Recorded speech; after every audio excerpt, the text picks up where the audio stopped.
Hello, everybody, this is TV1, and welcome back. It is another The Hub podcast. I'm sorry I haven't done one of this. I mean, the last time I've done one of these podcasts has been back in 2014, I'm pretty sure, and this is number 6.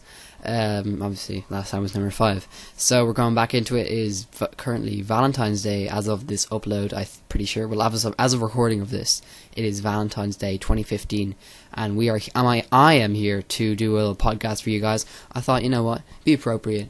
As of, I haven't done one in a while, like, whatever, 2.5 months. How long has it been? I've just lost track of, basically. Well, obviously not been 2.5 months. It's been a little less than 2 months. Anyway, I know I like doing these podcasts, so I'm back again with the one. It's just that it takes me a while to record it. But, of course, everything else, it's pretty okay on effort-wise. I've got a lot of time off, so I'll probably get one of these up next week as well. And I did promise you in other videos that I would do one of these. So here you go, guys. Let's go and, get into my major news stories. Okay, so as I said in my last few wrestling videos, my Royal Rumble 2015 review, which revolved around this man here you see on this picture, Roman Reigns, the Samoan, heritage, lineage of Samoan, former Shield member, Roman Reigns, winner of the Royal Rumble 2015. Okay, I'm going to talk about this guy today on the show. Whatever I want to say about him, I'm going to let out. Okay. So, yeah, he won the Royal Rumble 2015. When Daniel Bryan defeated Seth Rollins on Raw a couple of weeks ago, he earned the right to face Roman Reigns at Fastlane with the #1 contendership for the WWE World Heavyweight Championship on the line. Despite the fact that both Roman Reigns and Bryan are faces, there is plenty of heat between them and Raw, as the build towards Fastlane kicks into another gear. Pitting two faces against one another and creating a compelling story can be very difficult, but it is clear they would be committed to making Reigns versus Bryan work. This is from Bleacher Report, and you can go check that out online. It's one of the first matches you get when you search this up. The Authority forced the two superstars to team up twice on Raw, and there were predictably some issues along the way. At one point, Bryan accidentally drop-kicked Reigns. Following the main event, they exchanged words and got into a shoving match, and Reigns ultimately speared the leader of the Yes movement. Okay, so this all happened back on Raw. I said I was going to talk about, stuff that happened on Raw, watch it. I know I didn't watch this Raw, but I'm going ahead and talk about what happened. Before this, my opinion on the whole Roman Reigns thing, I talked about it on Raw, on the Royal Rumble review quite quickly and unsignificantly, but today I'm going to start going into more depth about my opinion on Roman Reigns. This man himself, what have we been talking about to this guy? He's been the Shield, of course, and he was a face. Well, heel face. Yeah, mostly he was a face. He went in, and this is sort of going into mid-2014. He started to go single career. Obviously, Seth Rollins splitting up the team there. And then we got in to see him go his own way, become more of a main eventer and a leader of matches and having a great spot on the show. Most Raws, he was getting put forward by the whole team at WWE. He was basically being pushed, as of course the fans would, the fans themselves. They know that someone's push. They know that when the creative team are pushing someone, they feel that it shouldn't happen or whatever. It's very weird that way it goes on. Of course, this is put pretty well in Stone Cold Steve Austin's podcast with Triple H. They talk about. I kind of listened to it for about half an hour or something like that, and yeah, Roman Reigns is getting pushed by the creative team, and of course you're going to have a lot of people who are vocal and do not want this to happen or do not want it to go the way it has gone, or the way Roman Reigns has pushed this big gigantic baby face, just like just like John Cena. Really, they're very comparable people, and they do have a lot in comparison, but you can never really say they're the same person. They're not being pushed the same way, really. And again, the crowd are reacting quite similarly, but again, there's so much difference between these two guys. I mean, you can't compare them in the sense that their type of wrestling is the same. I think that their mic skills are different. Roman Reigns definitely needs to work on his mic skills a little, and he's improving everything as he's going along. Since mid-2014, when he's been put into this more of main event position, he's had to go along with it and work on everything that he needs to do in order to be a sellable star. And he's already sort of got to the level where a lot of younger audience members are thinking, what a great guy, this guy is going to make it in a WWE, and he's going to be the next WWE World Heavyweight Champion. 2015 could be a great year for Roman Reigns, and obviously we know this going from Royal Rumble, which was obviously on. It sort of signified the direction the WWE are taking. But is that so? Because, well, you're not really sure, because when I was talking about this on Raw, a couple of Raws ago, this Raw, the latest Raw, Daniel Bryan has been put into position. And this has been going on since, a few weeks ago? Just after Royal Rumble. Really, Daniel Bryan, the guy that the fans are even more engaged with than Roman Reigns, in my opinion. They have he has a bigger following. He has the audience go crazy for him. He's that one guy that the Authority have put down, and is one guy that the crowd, the fans, have completely got behind and have pushed themselves. While Roman Reigns, on the other hand, has taken another approach to it all, and he's just been put into a different position where he is being pushed towards WrestleMania, main event, whatever you want to call it. And there's a lot of roadblocks in the face of him, but he's going to have to roll with it because that's the way it's gone. The crowd, on the other hand, have gone from a different side point. They've seen Roman Reigns just being pushed out of the blue, and again, he has been on whatever NXT. He's worked his way, really got picked up by WWE. I don't think he has the same respect as maybe other superstars, of course, of not really being on the independent scene, sort of just been plucked into NXT. Unlike Daniel Bryan, who's been working for 15 years beforehand. Yeah, so it's definitely a controversial thing. Daniel Bryan, he's a 2-time WWE World Heavyweight Champion, obviously, for a short period on his first championship reign, and his second time he had quite a bit longer, but obviously was taken off him by the Authority. It was a storyline, but also went into real world, and since then it's been an uphill battle for Daniel Bryan. Obviously he's definitely being pushed, of course, defeating Seth Rollins. But again, you're pitting him up against Roman Reigns, and this is where the interest from me is going up and up and up. And we've got really, really an interesting matchup at Fastlane, if we see it, and it's of course Roman Reigns versus Daniel Bryan for the number one contendership for Brock Lesnar, going to WrestleMania 31, a very important match. And again, we want to know what's going to happen, because you can draw a lot of similarities. I can draw a lot of similarities to WrestleMania 30. I watched it. It was great. New Orleans. It was an anniversary. It was perfectly put. Spectacular. And we saw a triple threat, didn't we? We saw Batista, and we saw Randy Orton, the WWE World Heavyweight Champion at the time, and against Daniel Bryan in that triple threat. Beforehand, we also got Daniel Bryan having to qualify against Triple H. Triple H, is he going to go and be involved in this? Are we going to see a triple threat? We're going to see Roman Reigns, Daniel Bryan, and Brock Lesnar, possibly. Are we going to see Roman Reigns going against Brock Lesnar? Again, possibly. And are we going to see Daniel Bryan versus Brock Lesnar? Possibly. Again, the Authority are getting involved here, and Triple H is one of those superstars. He's unpredictable. You don't know whether he's going to go in and fight them, or where he's going to take a backstage seat here. And of course, Triple H is already involved in his own storyline with Sting, so we could see him take a step back from this, but have people come on. You know, we've got Seth Rollins. He's that unpredictable variable in this whole, that's in the constant that is Brock Lesnar, and then you've got the variable, which is Seth Rollins. And we all know that Roman Reigns is probably going to make it to WrestleMania, and definitely a future World Heavyweight Champion. We all know that Daniel Bryan is possibly pretty much likely to be a future World Heavyweight Champion once again. A 3-time champion, that's coming up. we all know that Brock Lesnar is gonna have to defend it, and whether he's gonna lose the title, it's quite obvious that we have to have someone built up.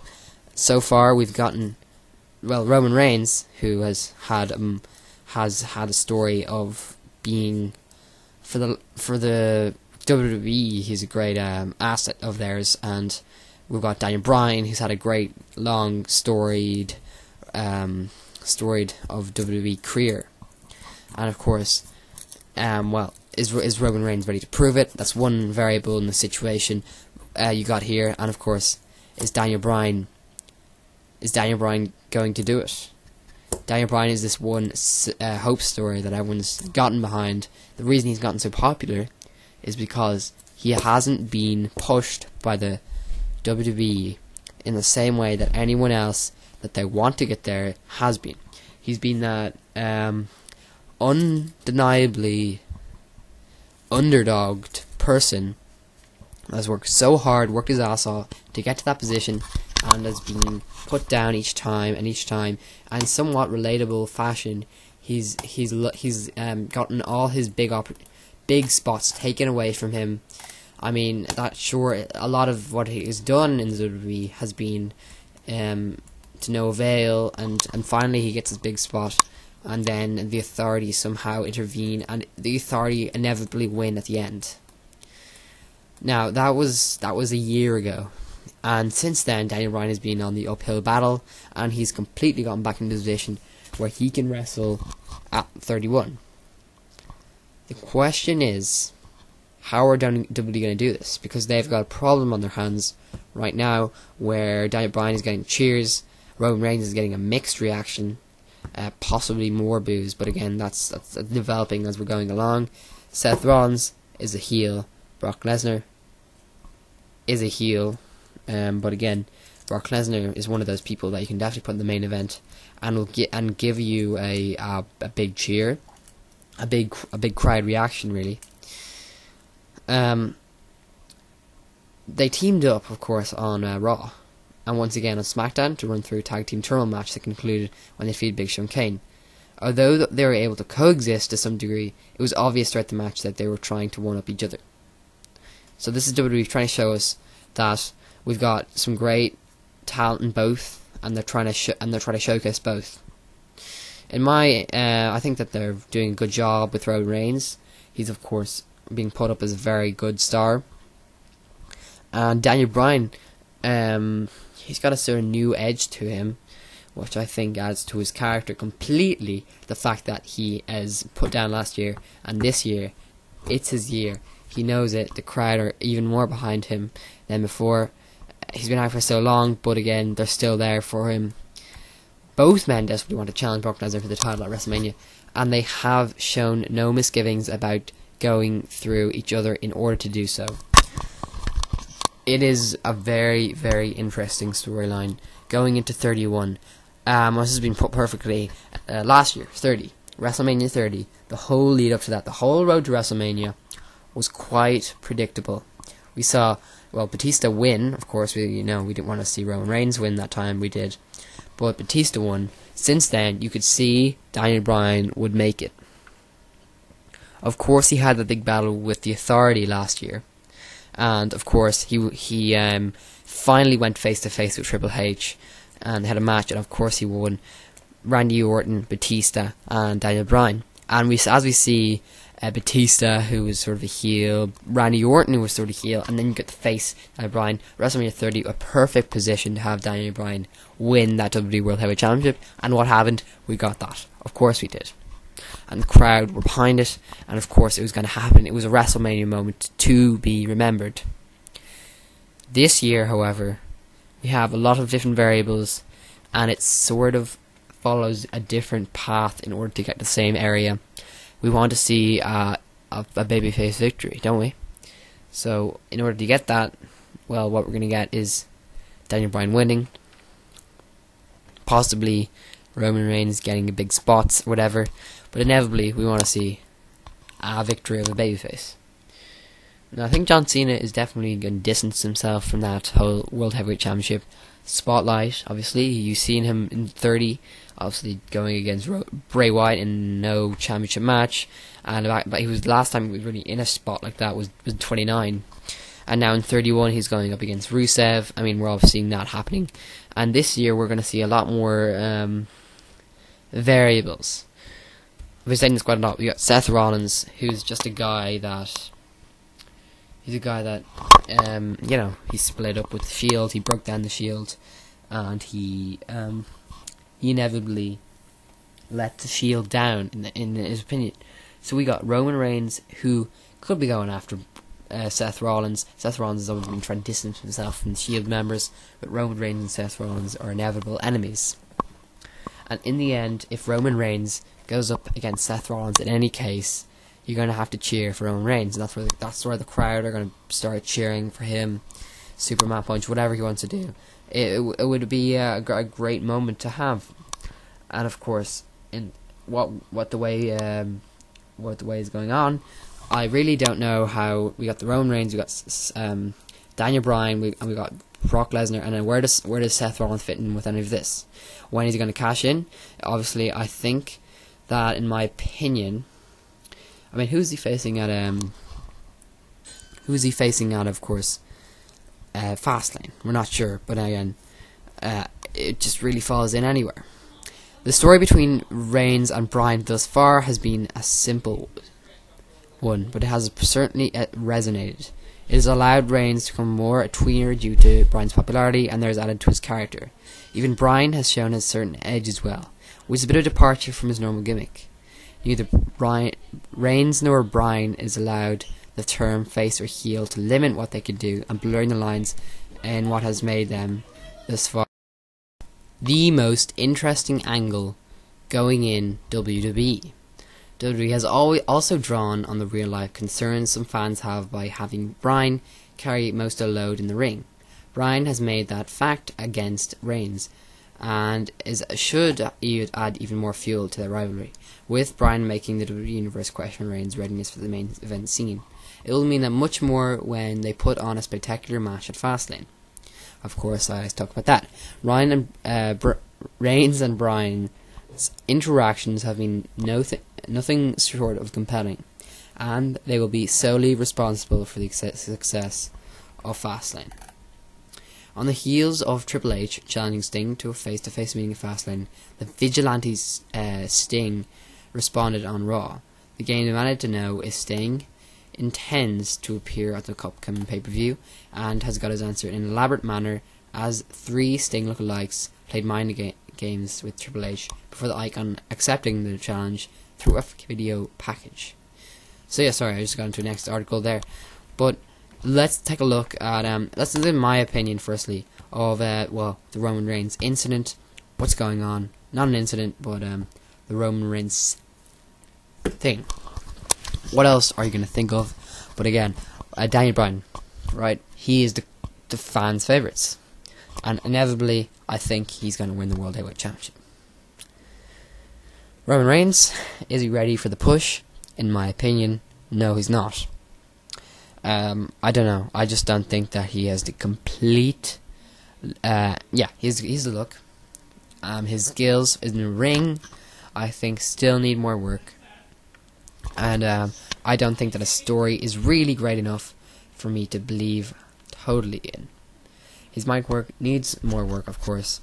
But again, if they were to put him in WrestleMania at a smaller match, yes, that would be good. Not for the actual World Heavyweight title, of course. They're going to have to find some way of getting him out of that title match. And for me, in my opinion, I don't know. It'd be interesting to see if they actually give him that title match at WrestleMania. So he's been put in a position where, obviously Daniel Bryan beat Seth Rollins to face Roman Reigns at Fastlane. It's going to be a very interesting one. Obviously, I'm going to watch that on the network. And on top of all that, we know that, Seth Rollins can come back from that. We know that Roman Reigns has one opportunity. We know Seth Rollins has one opportunity now. and we know that Daniel Bryan really has one opportunity. If he doesn't win this year, we could see him potentially going on after that. But the crowd will be even more behind him as before. Well, probably not the same. But if you get rid of this, if you stop this, the yes movement can't last forever. So you're thinking, if Daniel Bryan doesn't win this year, where is he going to go from there? You really want to give him a good spot because he's your top face in the company, and if you don't roll with him, then you're making a big mistake in terms of how things are going. And I just think that, well, Roman Reigns, Daniel Bryan, will that sell? Probably not. But will Daniel Bryan and Brock Lesnar sell? You never know, really. At WrestleMania, of course, it's gonna be anything that the fans are gonna get. They're gonna get. They've paid for their tickets, and the main event needs to work. And a triple threat for me, I just don't think that would work too well. They did it at 30, and this year to have a repeat of a triple threat, I don't know if that should be. I want a singles match. The thing is, I think I want two of the biggest icons to go on and win together for that title, and it's going to be Brock Lesnar, and it's going to be someone else. And Fastlane is going to be a big reminder that only Roman Reigns or Daniel Bryan can make it. And for me, at Fastlane, we all know which way it's going to go. Daniel Bryan is going to win. And come on, guys, Daniel Bryan for WrestleMania. That's the thing that everyone's looking at. The Authority are looking at Seth Rollins, but the variable is Seth Rollins. Anyway, guys, that's just a little bit of talk from me. I'm just reading from the side, of course. I told you guys it is the one and only Bleacher Report here. I was watching Raw. Well, I was watching Superstars, and it gave us a little recap on Raw. They had a little showcase of Daniel Bryan and Roman Reigns. They did a little bit of mic work, just a little bit, and just shared their opinions on everything that was going on here. Daniel Bryan obviously comes in and is sort of just there, you know. Anyway, the Authority are facing off against Daniel Bryan and Roman Reigns, really showing no like to either of them. But of course, the Authority are going to have to back one of either, because look, we've got Roman Reigns and we've got Daniel Bryan. Cannot have the Authority just be watching on forever. They're going to have to choose a side and go with it. And then we can see the heel turn approach. Roman Reigns, they're never going to get behind Daniel Bryan. And you know you don't want to see Daniel Bryan come a heel. So there you go. Just a little bit of thought going in there in this podcast, guys. Yeah. Roman, should he ever win the Royal Rumble? Personally, if this direction that WWE are going in, they wanted to show us, well, this is the direction they were going with. I mean, they've got Rock going on Roman Reigns' side. Very interesting. I think this whole direction is very interesting and unique. And it shouldn't be in this way, but the crowd knew it were going to be this way, and they knew this is the way it was going to be pushed. So of course they went a sort of inevitable way. And really, I don't think that they could have done much else. Now,